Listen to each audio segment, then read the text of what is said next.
ഒരു കിക്ക് കൊണ്ട് എല്ലാം മാറിയ സംഭവം. മെസ്സി ഇന്ന് ഇൻസ്റ്റാഗ്രാമിൽ റോബർട്ടോ ബാജിയോയ്ക്കൊപ്പമുള്ള ഒരു ചിത്രം പോസ്റ്റ് ചെയ്തു.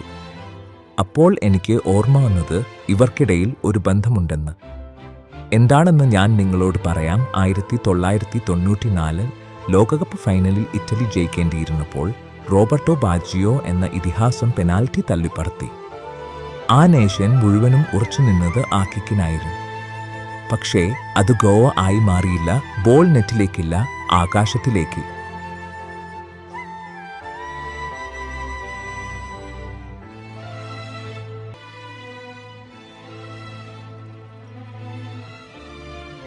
ഇറ്റലി തോറ്റു.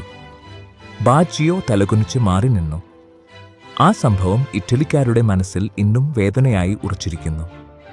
അതുപോലെ 2014 മെസ്സിയും ലോകകപ്പ് ഫൈനൽ തോറ്റു. അർജന്റീന ജനത വേദനിച്ചു. മെസ്സി വെറുതെ കയറി നിന്നു, കണ്ണു നനഞ്ഞു.